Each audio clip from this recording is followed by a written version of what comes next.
Hi, I'm Denny Brauer. I've been fishing professionally for over 30 years, and whether you fish for a living or whether you just fish on weekends for fun, very important to take care of your reels. Ardent's got a complete line of reel care products that will work for you and take care of your reels. Reels are a huge investment. Why not keep them like new? Use the Ardent Reel products, and those products will work for you.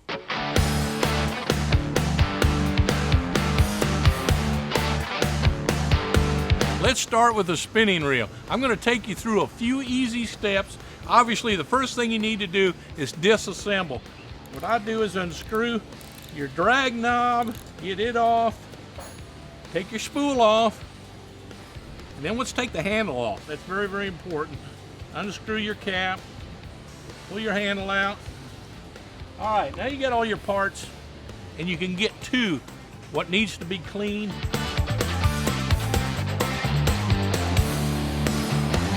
Just start with your Real Clean cleaner and give it a bath. Don't be afraid to put too much on. Use one of the synthetic swabs. Don't be afraid to get in there. Use a brush, whatever. Some reels are going to be a little dirtier than others. Use your own judgment. I kind of like to let it set for a while. Give it like 5 minutes to dry. All these products are citrus based.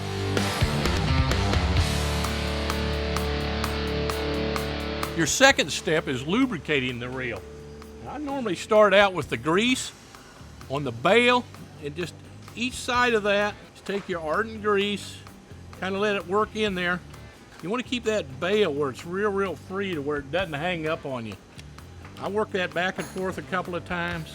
Next, I go to the Real Butter oil. This is a very fine oil. This is 100% pure, which makes a huge difference. It's a light oil. It penetrates into the metal. You don't have to worry about whether it's plastic, whether it's brass. It's going to adhere to all of that. High quality stuff.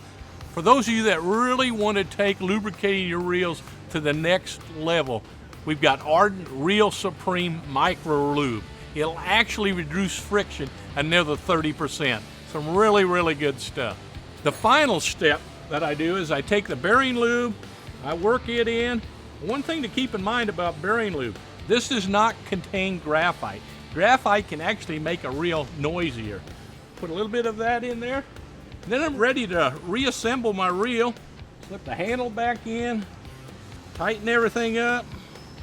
The handle's ready to go. Slip my spool back down on the shaft. Make sure you get it all the way down. Then you can take your drag cap, screw it back on. That's all there is to it. The next step, obviously, is we condition.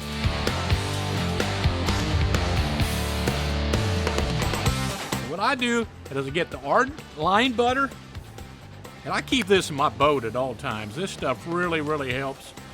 Gets rid of a lot of the headaches that you can encounter. And I actually saturate the lines, what I do. A lot of times I'll do this the night before. Say I'm in a tournament, I spool up. I'll sit and saturate that line before I put the rod and reel back into the rod locker. And what this does, it gets rid of memory, it gets rid of line twist, gives you more casting distance. This works equally well with monofilament, fluorocarbon, or braid.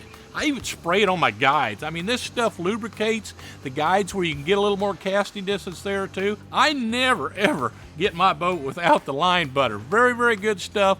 It'll take away a lot of those problems you encounter with casting in regards to line. One other thing when it comes to conditioning, especially for your saltwater anglers where you have to worry about corrosion, we got the Reel Guard. And what I do is I just spray it all over your reel to try to get rid of that grit and grime and salt water that could get on those parts. And another place a lot of people don't think about is in fresh water where you have hard water. We deal with that when we're at lakes like Lake Mead, Lake Amistad down in Texas. Got a lot of lime in the water. You get all that white stuff, corrosion type stuff on your reel.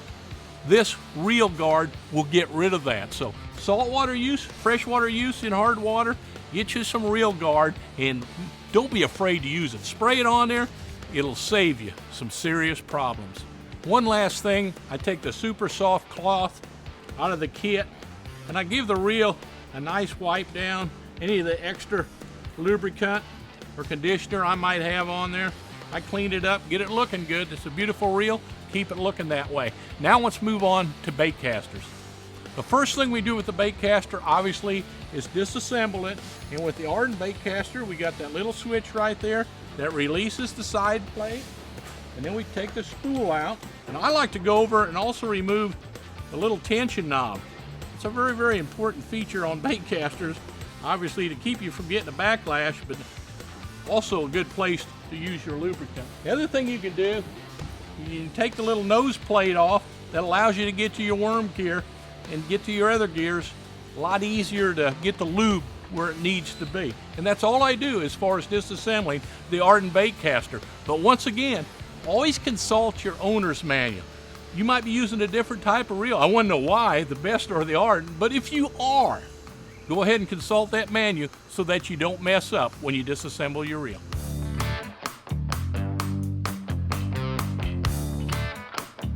The first step, once again, is cleaning the reel, cleaning the parts, and getting them ready.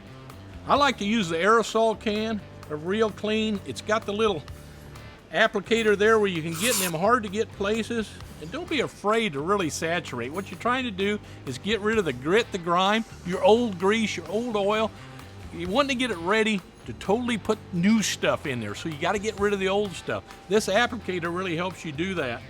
Man, can you get to every little nook and cranny with that? You can get to the worm gear and then go back to your spool. Do the same thing with that. Make sure there's no grit or grime. I even like the tension knob. I'll clean it up, make sure that's all clean. Your end cap, I'll go ahead and get the grit and grime out of that. And once I get that, if there are any hard to get places, I will use the little synthetic swab. And at times, if they're really bad, I'll go ahead and use the brush and work that with the cleaner until I get all that grit and grime out of that reel. And then I'm going to let all these parts and let the reel sit for maybe 5 minutes, let it all dry before I go to the next step.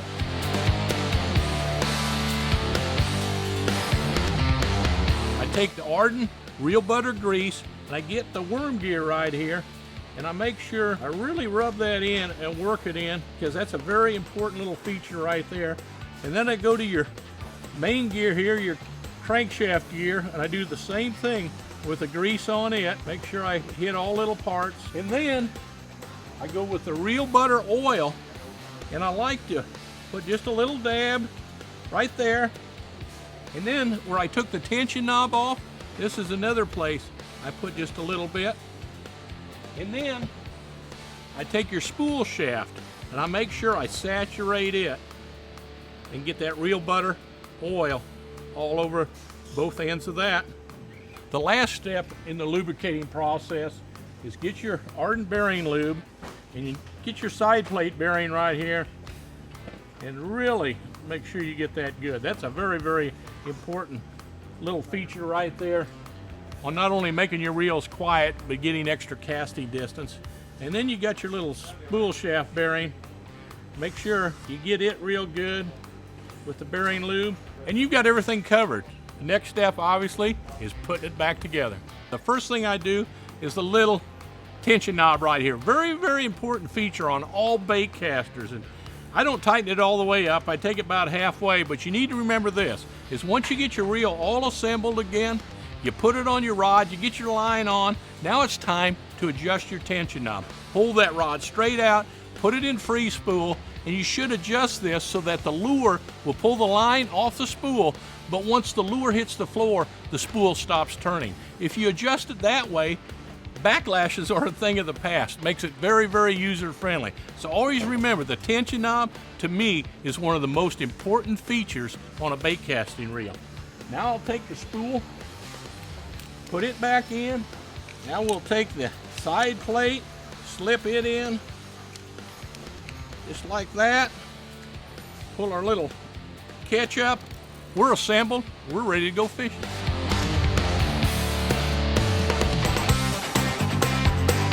The third and final step is conditioning.